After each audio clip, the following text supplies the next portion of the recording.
Amém. Boa noite a todos. Então, hoje nós estaremos abordando o capítulo 12 de 2 Coríntios. Vou pedir para o irmão Fernando, então, fazer a leitura para a gente, por gentileza. 2 de Coríntios, capítulo 12, visões e provas. Nos diz assim: é verdade que não convém gloriar-me, mas passarei às visões e revelações do Senhor. Conheço um homem em Cristo que há 14 anos, se no corpo, não sei, se fora do corpo, não sei. Deus o sabe. Fui arrebatado ao terceiro céu. E sei que o tal homem, se no corpo, se fora do corpo, não sei, Deus o sabe. Fui arrebatado ao paraíso e ouviu palavras inefáveis que ao homem não é lícito falar. De alguém assim me gloriarei. Eu, mas de mim mesmo não me gloriarei, senão nas minhas fraquezas.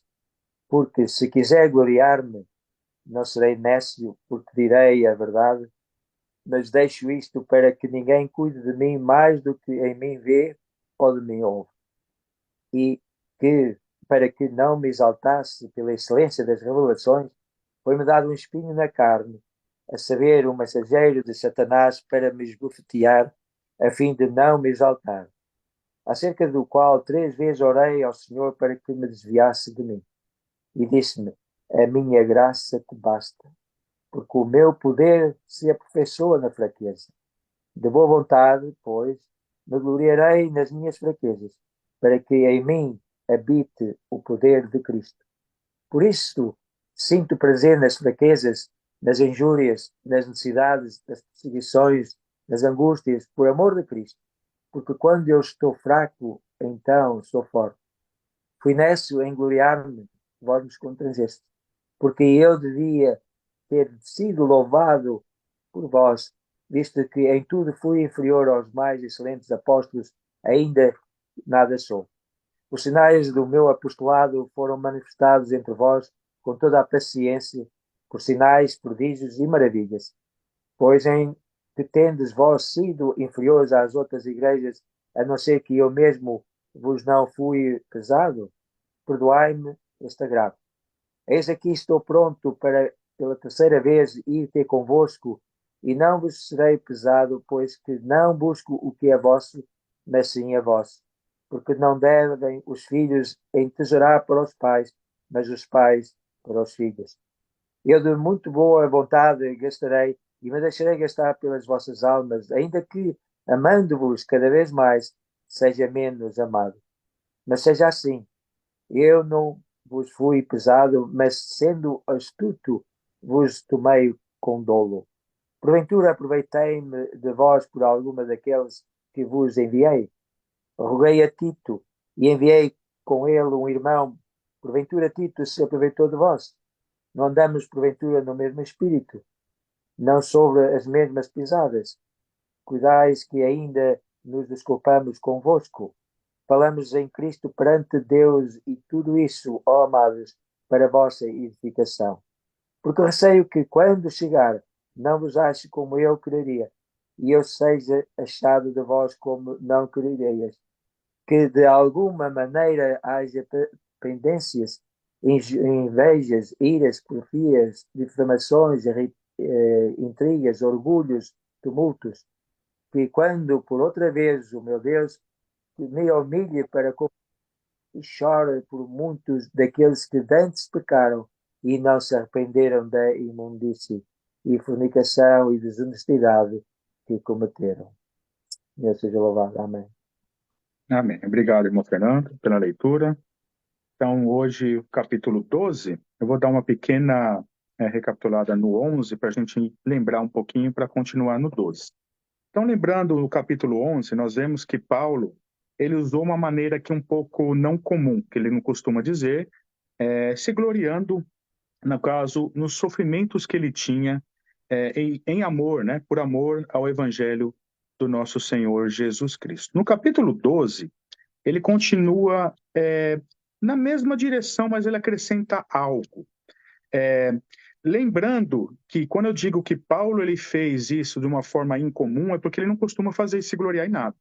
Se nós olharmos Atos dos Apóstolos, se nós olharmos as atitudes dos apóstolos, de todos eles, e Paulo principalmente, e até aqui em toda a carta de Corinto, desde da primeira carta, da segunda, nós vemos que Paulo só tem um assunto, que é Cristo. E ele algo muito interessante que nós vemos da vida do apóstolo Paulo é que ele nunca fala até das experiências dele, exceto o que nós vemos aqui. E como eu disse, que é algo não comum que ele faz por um motivo.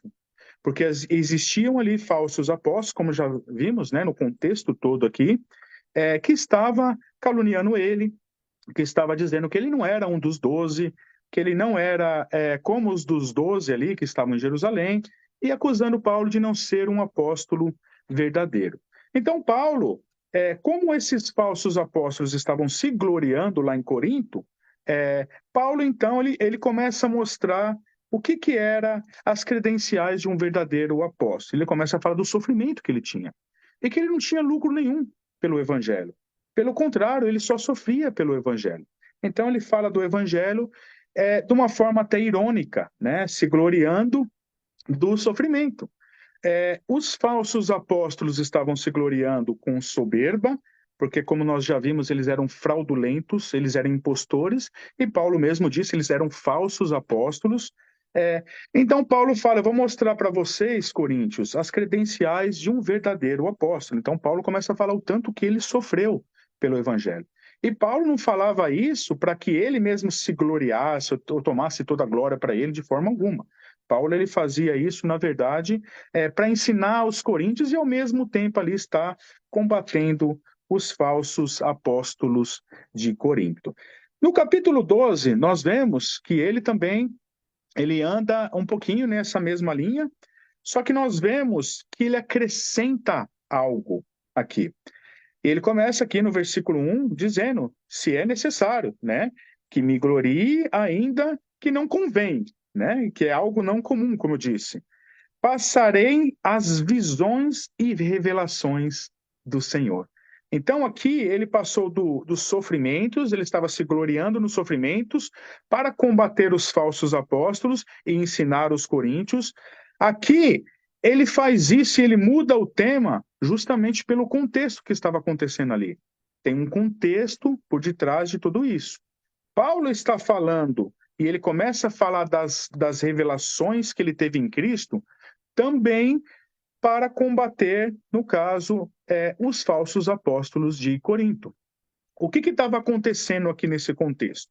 Os apóstolos, falsos apóstolos de Corinto, estavam dizendo que eles eram verdadeiros apóstolos, e Paulo disse que eles eram fraudulentos, e eles diziam ter um ensino da parte de Deus.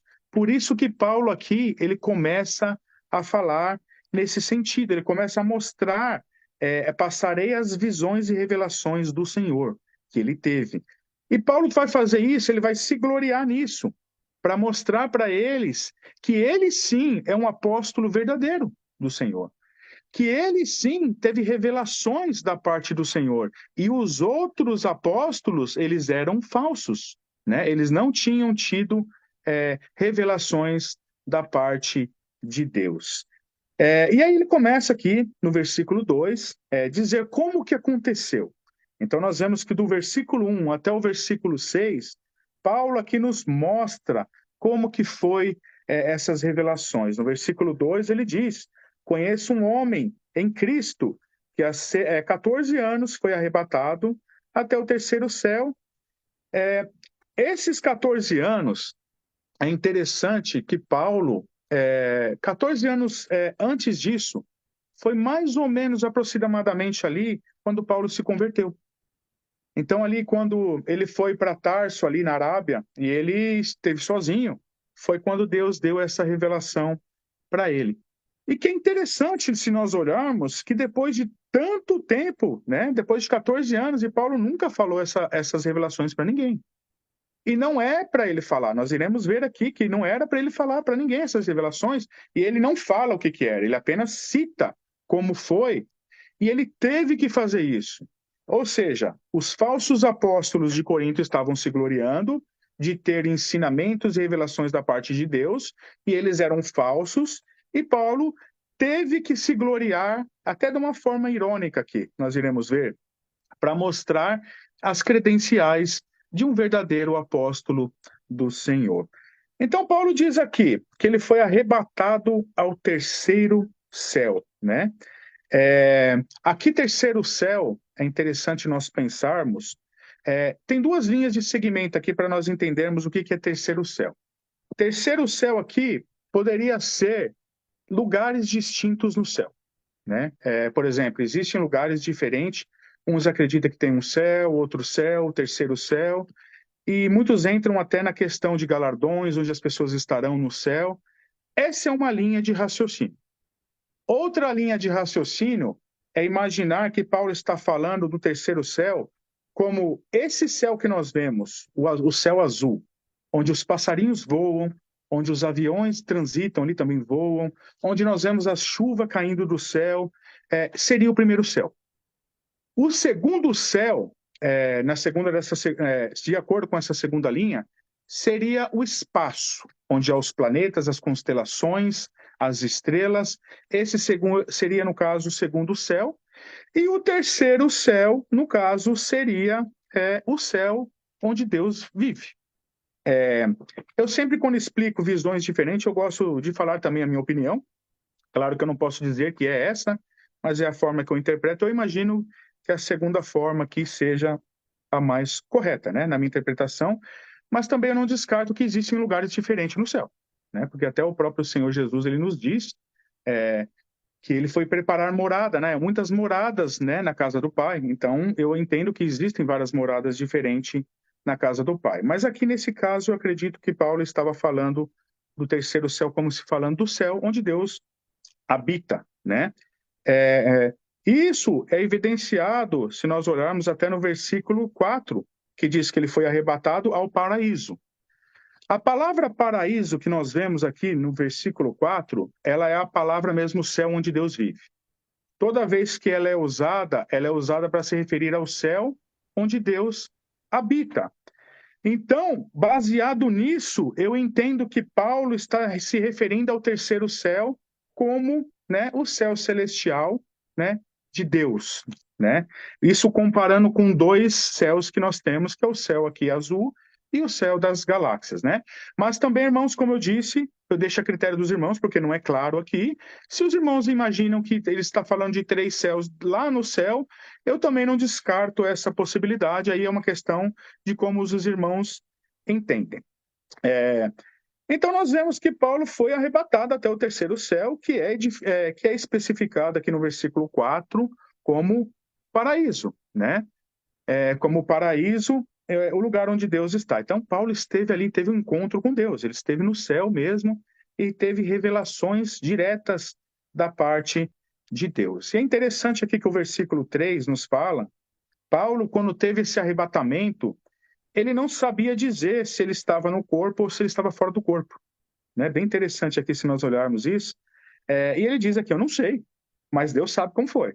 Eu fui, eu já não sei, eu acho que foi uma coisa tão extasiante que ele falou, eu já não consegui distinguir se eu estava no corpo, fora do corpo, eu sei que eu estava lá, né? Agora, como foi, eu não sei, Deus sabe, né? Deus sabe, e Paulo, então, não sabia ao certo de como aconteceu esse arrebatamento sublime.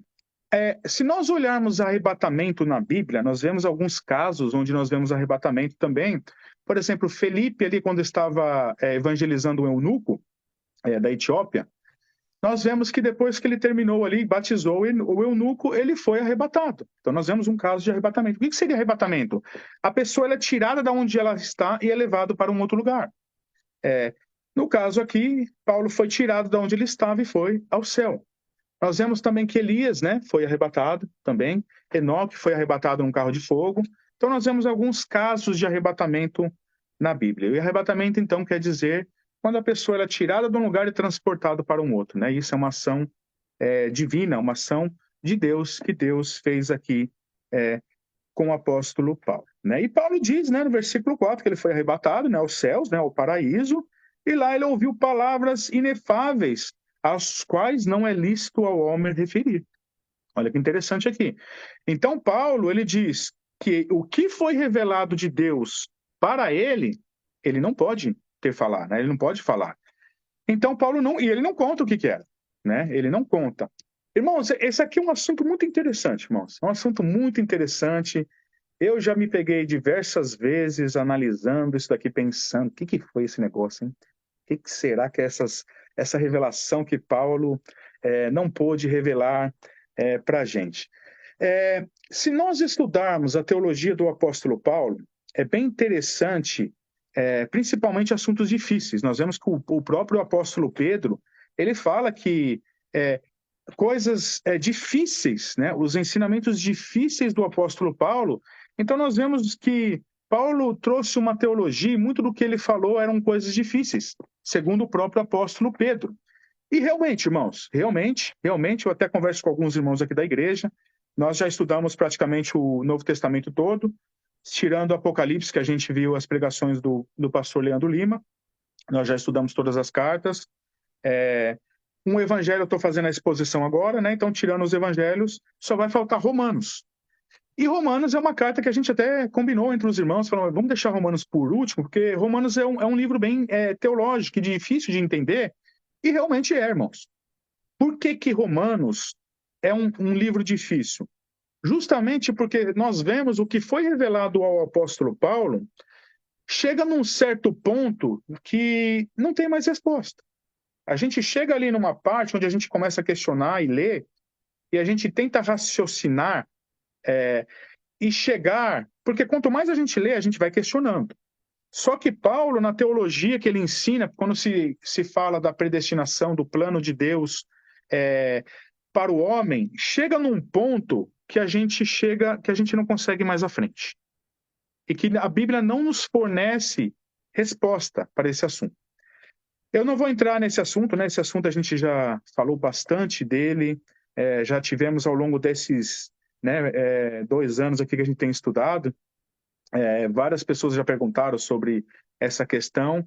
É uma questão difícil que a Bíblia não dá resposta, que é sobre a soberania de Deus e a responsabilidade do homem no plano de salvação e no curso da vida, né? Como que o plano de Deus em salvar a sua autoridade, a sua soberania em fazer as coisas, nós podemos unir junto com a responsabilidade humana, e isso é uma coisa que nós não encontramos uma resposta na Bíblia, e nós só devemos entender que é assim, né, e nos conformar, porque essa continuação Paulo não deu. E eu fico imaginando às vezes, né, quando se trata de revelações que nós não tivemos, e que nós não Paulo não pôde falar, às vezes eu imagino, será que não foi isso? Será que não foi isso que eu leio a Bíblia, estudo a Bíblia, porque isso é um ponto que ficou sem Paulo dar uma informação para a gente. E talvez possa ser, irmãos, né? Possa ser. E às vezes eu fico perguntando, mas por que então, né? Que a Bíblia fala alguma coisa que não nos dá a resposta por completo. Irmãos, nem tudo vai ser falado para nós. Deus, ele nos dá o que compete a nos dar. E isso é a soberania dele. Talvez é porque não é para a gente entender alguns planos de Deus. Agora, até nisso eu vejo uma coisa muito interessante, uma posição da nossa parte. Por exemplo, tem coisas que a gente não entende. Ou tem coisas, como esse assunto, que a Bíblia não nos dá uma resposta clara. E aí que está a questão, qual deve ser a nossa posição quando nós nos deparamos com assuntos assim? Por exemplo, eu não entendo, Senhor, mas eu confio. Eu devo confiar. E às vezes Deus não nos dá resposta justamente para nós confiarmos nele, mesmo sem entendermos. E eu entendo dessa forma, irmãos, que Paulo, ele não deu uma revelação aqui porque não era para passar para as pessoas. E da mesma forma que eu não sei se é esse mesmo assunto de Romanos, com esse embate que nós temos, que todos os teólogos, ninguém consegue responder, talvez possa ser isso. E a resposta que eu tenho de Deus para isso é justamente que, quando nós não entendemos, nós devemos confiar nele. E é assim que nós devemos seguir. Aqui a palavra deixa claro que essas revelações que o apóstolo Paulo tem não poderia passar ao homem. E no versículo seguinte fala, de tal coisa me gloriarei, não porém de mim mesmo, salvo as minhas fraquezas. Então nós vemos que Paulo, ele se gloriou disso. E por que ele se gloria dessa revelação maravilhosa, que ele foi arrebatado ao terceiro céu? Justamente para combater os falsos apóstolos de Corinto, que estavam se gloriando de ter tido revelações de Deus, mas eles não tiveram. E Paulo estava dizendo, como as credenciais de um verdadeiro apóstolo que teve revelações de Deus verdadeiras. Ele estava aqui ensinando os coríntios e, ao mesmo tempo, combatendo os falsos profetas, né, os falsos apóstolos de Corinto. Pois eu vier a me gloriar, não serei nécio, ele está dizendo, porque direi a verdade, né? Paulo está dizendo aqui, se ele se gloriasse nele mesmo, né, ele seria um nécio. Por isso que Paulo não faz isso. Paulo faz isso com um motivo, que é o que eu disse, né, para ensinar e para combater os falsos, né, ensinos ali de Corinto. Mas me abetenho-me para que ninguém se preocupe comigo mais do que em mim vê ou me ouve. Paulo, ele começa depois, aqui, do versículo 7, ele começa a entrar nesse assunto. O versículo 7 é muito polêmico, né? Muito polêmico, gera muito questionamento também. E ele diz, e para que não me sorbebesse, do que é? Para que ele não se exaltasse, do quê? Das revelações sublimes. Para que ele não se exaltasse de ter sido arrebatado ao terceiro céu. O que aconteceu? Um espinho na carne foi dado ao apóstolo Paulo. Espinho, hein? Esse espinho aqui dá o que falar, né? Os irmãos, né? Ontem mesmo já tinha um irmão, né? O irmão Horácio estava perguntando, e aí, o espinho? O que é o espinho? E as pessoas tentam adivinhar o que é o espinho, ficam especulando, né? O que seria esse espinho? Irmãos, existem várias linhas de pensamento aqui, né? Existem algumas linhas de pensamento, mas nós não podemos afirmar com certeza o que era esse espinho na carne que o apóstolo Paulo tinha. Nós temos, na verdade, algumas especulações, né? Alguns estudiosos que eles afirmam que podem ser, né? Mas, como eu disse, nós não podemos bater o martelo porque a Bíblia ela não é clara, né? Nós vemos aqui, uma das interpretações que nós vemos é que poderia ser uma deficiência física, né? Que Paulo provavelmente estava doente, Deus permitiu que ele tivesse uma enfermidade ou alguma limitação, e talvez poderia ser essa limitação. A segunda, nós vemos, muitos dizem que pode ter sido a perturbação dos judeus que perseguiam ele. Talvez esse fosse o espinho na carne. A terceira, que muitos dizem também, que eram as próprias aflições que Paulo tinha, ao ponto de derrubar ele e Deus dar força para ele ali na hora que ele precisava. Então, a terceira talvez pudesse ser os próprios sofrimentos, as aflições que ele tinha. Eu não acho provável, porque a gente vai ver que ele se gloria nisso, né? Mas é uma das especulações também que as pessoas dizem. A quarta, que as pessoas dizem que poderia ser uma perturbação de um demônio, né?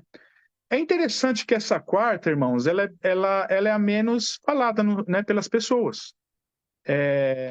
Mas eu, particularmente, eu acredito que ela seja mais provável. Eu, particularmente, né? Mas claro que eu não bato o martelo aqui, irmãos, e não tem como nós fazermos isso. Por que eu acho que essa seria mais provável? Que seria algo espiritual, um demônio ali, porque o próprio texto aqui continua dizendo que era um espinho na carne, e ele fala o que é. Olha o que ele fala aqui, depois do espinho na carne, vírgula, mensageiro de Satanás. O que é um mensageiro de Satanás? É um demônio, né? Então, assim, é engraçado que as pessoas, elas não falam muito, né? Era um demônio. As pessoas acham que é uma enfermidade, que eram aflições, que era um monte de coisa, mas elas não acham que eram, né, um demônio, né? Mas eu acredito que essa era mais provável de acordo com o contexto, né? Eu sempre falo que eu gosto de ficar com o texto. Então, para mim, aqui é mais provável aqui como o texto diz.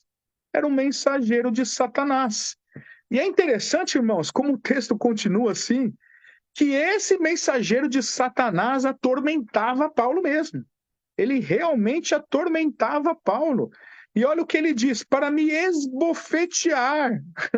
Me esbotear, ou seja, esse mensageiro de Satanás esbofeteava Paulo. Ou seja, irmãos, olha que interessante isso, nós olharmos.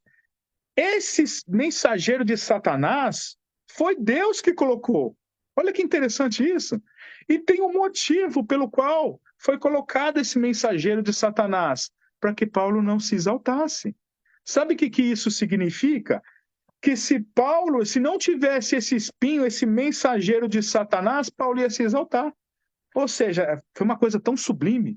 Imagine numa situação dessa, ele em Corinto, sendo desafiado por falsos apóstolos que estavam se gabando.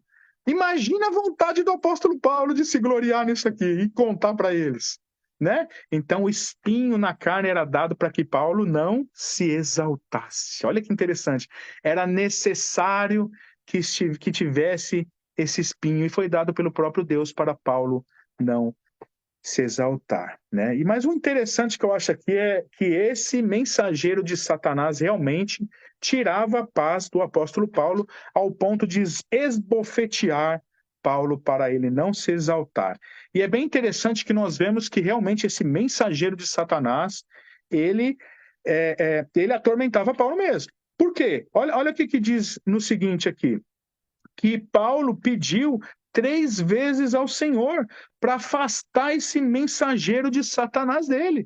Senhor, tira esse mensageiro de Satanás. Senhor, olha o que Paulo estava dizendo 3 vezes. Senhor, tira esse mensageiro de Satanás, faz ele parar de me esbofetear. É isso que Paulo está dizendo aqui. E qual que foi a resposta do Senhor para o apóstolo Paulo? A minha graça te basta. Que interessante, né, essa resposta. A minha graça te basta. Sabe o que isso significava, irmãos? Não vou tirar, Paulo. Não vou tirar. Essa foi a resposta do Senhor para o apóstolo Paulo. Não vou tirar, Paulo. Né? Ele vai continuar ali para você não se exaltar. É a minha vontade. Eu não vou tirar esse mensageiro de Satanás. E a minha graça te basta, Paulo. A minha graça te basta. E aqui ele continua, ele fala algo muito importante, depois que ele diz que a graça dele bastava, né? Que ele aperfeiçoa, olha o poder de Cristo, né? Aperfeiçoa na fraqueza. Interessante isso, meus irmãos. Muito significativo para nós cristãos. Se nós olharmos um pouquinho mais para frente, nós vemos que esse era o motivo de Paulo se gloriar nos sofrimentos e todo o tipo de coisas ruins que ele passava, né? E era justamente por causa que ele entendeu, e essa foi a resposta de Deus para ele, que Deus nos aperfeiçoa nas nossas fraquezas. Olha o que Paulo está dizendo. Quando Deus permite uma fraqueza, quando Deus permite injúrias, o que é injúrias? Pessoas te desafiando. Injúria, o que é? Imagina que uma pessoa pisando no seu calo, né? Pessoa pisando no seu calo, né? E Deus permite essas coisas, irmãos. Olha aqui. Pessoas pisando no seu calo, você passando por necessidades, você passar por perseguições, por angústias, né? Deus permite essas coisas e nós crescemos quando passamos por essas coisas. Deus nos aperfeiçoa. Às vezes a gente pode perguntar, nossa, por que a gente passa às vezes aflições? Essa é a resposta bíblica para esse questionamento. Para Deus nos aperfeiçoar quando nós passarmos por essas coisas. Por esse motivo, nós vemos que Paulo, ele se gloria, aí ele volta aqui no mesmo sentido que ele estava no capítulo 11, né? Primeiro ele se gloriou aqui, né? Ele se gloriou nas revelações sublimes, nesse acontecimento de ele ter sido arrebatado para contrastar com os falsos apóstolos de Corinto.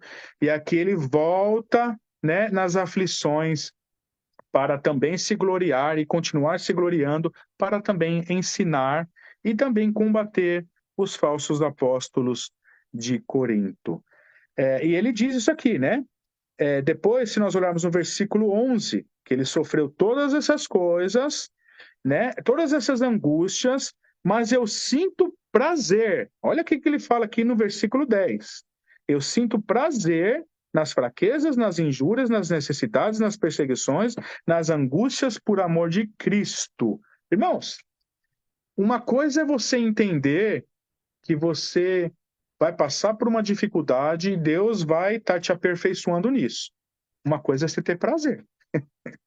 Eu sempre falo, o apóstolo Paulo, ele é bem, né? Ele é meio doidão, o apóstolo Paulo. Mas ele entendia, irmãos. Ele entendia e ele agia dessa forma, tendo prazer. Olha bem, eu sinto prazer nessas coisas, porque ele sabia, olha como ele termina aqui, porque quando eu sou fraco, então é que eu estou forte.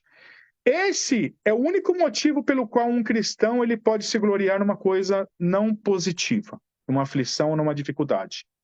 Por ele entender e saber que ele está fraco, ele fica forte. O que quer dizer você está fraco e você está forte? Quer dizer o seguinte, irmãos, você está em necessidade, você está fraco, você está com problema, você está se sentindo vulnerável, você está fraco, né? Nós entendemos assim.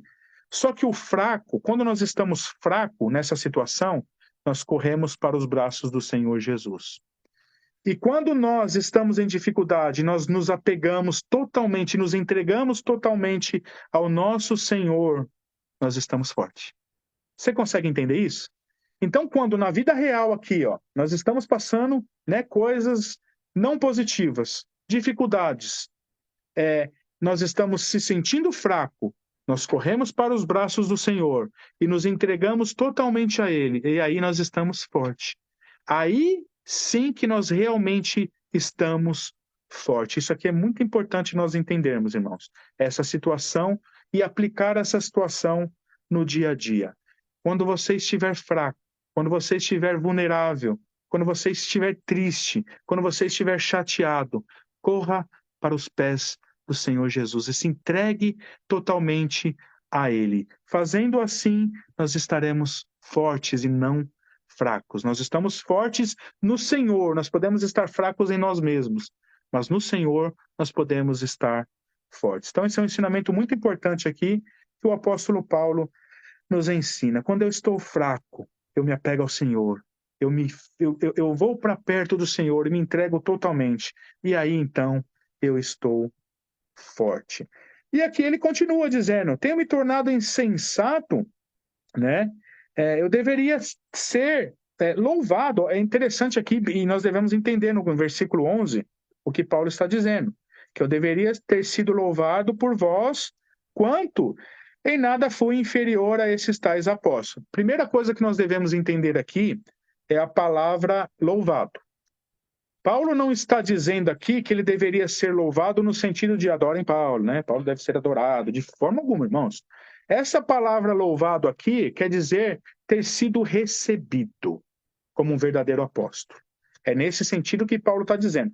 Por que Paulo está dizendo isso? É contrastando também que eles receberam os falsos apóstolos e não estavam recebendo um verdadeiro apóstolo. E aí ele contrasta justamente com os falsos apóstolos, que aqui no final do versículo 11, ele diz que ele não foi inferior a esses tais apóstolos, né? Ainda que nada sou. Olha que interessante. Então nós entendemos, ainda que nada sou, não sou digno de louvor e de adoração, mas eu deveria ser recebido como um verdadeiro apóstolo. No versículo 12 ele fala das suas credenciais, pois as credenciais, né, do apostolado foram apresentadas no meio de vós. E Paulo ele diz aqui, né, com toda a persistência, Paulo foi persistente em pregar o evangelho, né, seguir a linha cristocêntrica, por sinais que foram manifestados também através, né, do ministério do apóstolo Paulo, muitos prodígios aqui também diz, poderes e milagres, né? Olha o que diz aqui, poderes miraculosos.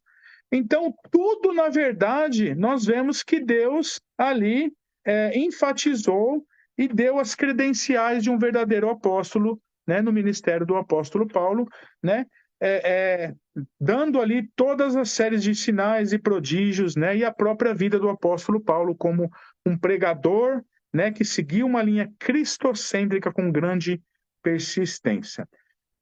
Porque em que tendes vós sido inferiores às demais igrejas, senão o fato de não vos ter sido pesado. E é interessante que Paulo aqui é um pouco irônico, né? Perdoai-me então por essa injustiça. O que Paulo está querendo dizer aqui no versículo 13? Ele está dizendo que, da mesma forma, eles não eram inferiores como igreja às outras igrejas, as igrejas da Macedônia, né, a igreja de Jerusalém. Então, da mesma forma, Paulo não era inferior, ele era um verdadeiro apóstolo. Da mesma forma que eles não eram inferiores às outras igrejas, pelo um simples fato, né, apenas, que ele não era pesado a eles. O que Paulo quer dizer isso? Que Paulo, na verdade, ele não tinha um salário dos coríntios, e nas outras igrejas ele tinha. Ele mesmo disse que ele deixou um salário. Só que aqui, por toda a situação que estava acontecendo em Corinto, Paulo, ele decidiu não ter salário, né? E aí ele pede aqui, me perdoai por essa injustiça. Aqui ele foi um pouco irônico por dizer isso. Então, o que Paulo está dizendo aqui é que eles, como outras igrejas, eram como as outras, eles não eram inferiores, mas a única diferença que tinha é que Paulo não era pesado a eles. Ou seja, que Paulo agia de uma forma diferente com eles, justamente por todo esse contexto que estava acontecendo em Corinto, né? E Paulo é interessante o que ele fala depois, não devem os filhos entesourar para os pais, mas os pais para os filhos, né?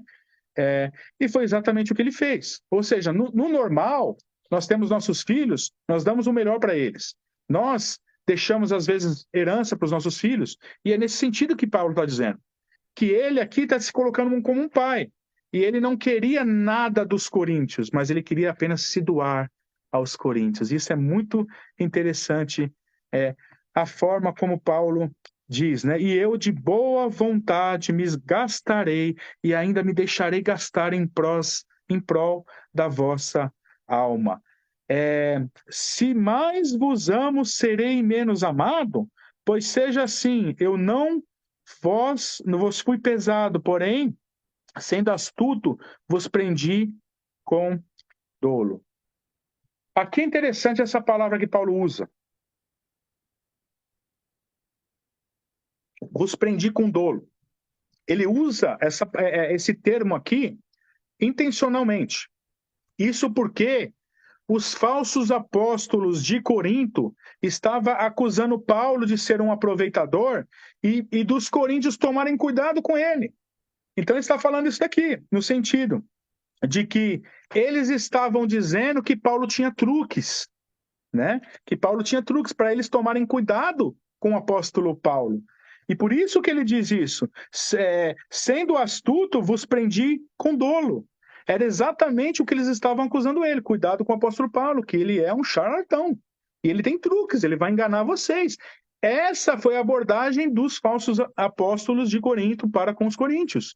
E Paulo aqui, na verdade, está se defendendo. Ele continua no versículo 17. Porventura vos explorei? Por intermédio de algum deles que vos enviei também? E aí ele termina falando de Tito. Por um acaso, Tito explorou vocês? Algum dos que eu enviei para vocês, eles exploraram também vocês? Ele falou de forma alguma. Não seguimos todos nós nas mesmas pisadas? Né? Ou seja, Paulo nunca explorou ele, pelo contrário, Paulo agiu diferente como ele agia das suas igrejas, não sendo um peso e trabalhando, né? E nós vimos já, como já vimos também, que ele vivia de ofertas das igrejas da Macedônia, principalmente a igreja de Filipos, que ajudava Paulo, né? Para ele se manter ali e poder pregar o evangelho em Corinto. E Paulo também, além das ofertas, ele trabalhava para não ser um peso para os coríntios, né? E ninguém de que Paulo enviou para lá também explorou ele, ninguém explorava ele. Na verdade, quem estava explorando eles eram os próprios falsos apóstolos de Corinto. No versículo 19, Paulo apela aqui para os juízes de todos, né? Há muito pensais que nós estamos desculpando convosco, e ficou uma coisa meio nesse sentido, né? Mas nós falamos em Cristo perante Deus, e tudo, ó amados, para a vossa edificação. Mais uma vez aqui, Paulo não estava se gloriando nele mesmo. Paulo estava de uma forma irônica também, para tentar ensiná-los e combater os falsos apóstolos ali de Corinto, mas tudo que o apóstolo Paulo fazia, aqui no versículo 19 está dizendo. Ele fazia, ainda chama de amados, né, com muito carinho, para a vossa edificação. Temo, pois, que indo ter convosco, não vos encontre na forma em que vos quero, e que também vós me acheis diferente do que esperais, e que haja entre vós contendas, invejas, iras, porfias, distrações, detrações, no caso, intrigas, orgulho e tumultos, Receio que indo outra vez, ó meu Deus, me humilhe no vosso meio, e eu venha chorar por muitos que outrora pecaram e não se arrependeram da impureza, prostituição, lascívia que cometeram. Paulo aqui já está dizendo, caminhando nos últimos dois versículos, no versículo 20 e no versículo 21, que ele estava já preocupado. Ele estava pensando em ir lá para Corinto, mas ele tinha uma preocupação, e ele não queria ver os coríntios da mesma forma como ele viu antes. E aqui uma preocupação. E não que também eles vissem alguma coisa diferente em Paulo. E Paulo está dizendo que ele não ia mudar nada. Paulo ia continuar da mesma forma. Só que Paulo tinha uma preocupação e ele especifica por que que ele tinha essa preocupação. Porque ainda tinha entre vós contendas, invejas, iras, porfias, detrações, né, como eu citei aqui, orgulho, muitas coisas ruins ainda. E aí, ele ainda diz que ele estava pedindo para Deus humilhar o coração dele, para que ele chorasse com os irmãos. O que que Paulo está dizendo aqui, quando ele diz para que ele chore, né, com os outros, para que ele clame por essas pessoas? Então, Paulo já estava clamando e com os irmãos iria clamar também pela vida dessas pessoas. Que olha, notem bem aqui, que eles não se arrependeram. Essa que era a preocupação do apóstolo Paulo. Ele termina falando sobre isso, que outrora, né, pecaram e não se arrependeram da impureza. Ou seja, o que que tinha ainda em Corinto? Tinha algumas pessoas lá também, além de um grupo ainda que estava seguindo os falsos apóstolos, né? E esse, como eu disse já, foi o motivo do apóstolo Paulo continuar do capítulo 10 até o final falando desses falsos apóstolos, né? Esse foi o motivo, justamente porque ainda havia pessoas que estavam seguindo eles. Como nós vimos no capítulo 7, né, ele encontrou com Tito e teve a maravilhosa notícia que a igreja se arrependeu. Ele continua no capítulo 10 até o final, né, até o final da carta, abordando ainda esses falsos apóstolos, porque havia algumas pessoas que ainda estavam seguindo, e Paulo tinha uma grande preocupação que isso se generalizasse novamente, né? Então, Paulo está combatendo ainda para que todos crescem, né? Como nós já vimos, né? Para que todos na igreja. Era importante que todos não estivessem mais dando ouvido a esses falsos apóstolos de Corinto. E aqui Paulo cita outra coisa também. Além de muitos estarem seguindo esses falsos apóstolos, muitos ainda estavam cometendo os vários pecados ainda na igreja de Corinto. E isso é uma grande preocupação para o apóstolo Paulo, né? Porque se não houve arrependimento, as pessoas estavam caminhando para uma morte espiritual. Então imagina, a gente sabe que tem pessoas que pecaram na igreja e não querem se arrepender de jeito nenhum. É isso que Paulo está dizendo aqui. Então é um problema. Porque essas pessoas, elas têm que ser confrontadas, se elas não querem se arrepender, né? E isso, o pecado sem arrependimento, irmãos, gera morte, como a Bíblia diz. Então, eu sempre falo que é importante nós sabermos disso. Nós somos cristãos, nós vamos pecar, eu peco todo dia, irmãos. Eu sou o primeiro a falar, quem é pecador aqui? Eu sou o primeiro, não falo isso com alegria, não, eu sou o primeiro a levantar a mão aqui, eu sou um pecador também. E por isso que eu dependo do meu Senhor Jesus, e olho sempre a Ele. Todos nós somos pecadores, a Bíblia é muito clara com relação a isso. Todos pecaram e estão destituídos da glória de Deus. Todos nós tropeçamos em diversas coisas, né? Paulo diz isso. Todos nós tropeçamos em várias coisas. Então nós devemos entender, nós pecamos. E o que nós não podemos fazer é continuar no pecado. Peca, meus irmãos, se arrepende. Seja o que for a sua fraqueza, todos nós temos o nosso velho homem, temos as nossas fraquezas, e ninguém está aqui para acusar também. E às vezes eu acredito até que ninguém deve saber das suas coisas, dos seus problemas. Nós temos um juiz que nós nos dirigimos diretamente a ele, né? E podemos todos os dias pedir perdão pelas nossas falhas, nossos pecados, pedir para que o Senhor Jesus nos lave com sangue, né? Do sangue do seu sacrifício, que nos justifica e nos dá o perdão. Então nós devemos sempre caminhar pedindo perdão, nos arrependendo dos nossos pecados. O problema é quando isso não acontece, irmãos. Quando isso não acontece, aí tem um problema. Não pode acontecer isso. Nós devemos caminhar em santidade, sempre nos arrependendo dos nossos pecados. E Paulo termina o capítulo 12 com essa preocupação, que ele estava pensando em ir para Corinto, e ali ele ainda teria que tratar com esses problemas também. Além dos falsos apóstolos que ele estava por carta aqui, ele já também estava já falando esses problemas de pecado de pessoas não arrependidas na igreja de Corinto. Então Paulo termina aqui, né, dizendo, né, clamando aqui, para que Deus me humilhe no meio de vós e eu venha chorar por muitos ali, ou seja, ele queria clamar com os irmãos de Corinto pela vida desses irmãos para que eles se arrependessem. Amém, meus queridos? Então nós ficamos por aqui no capítulo 12. Eu vou pedir então para a Valquíria terminar a gravação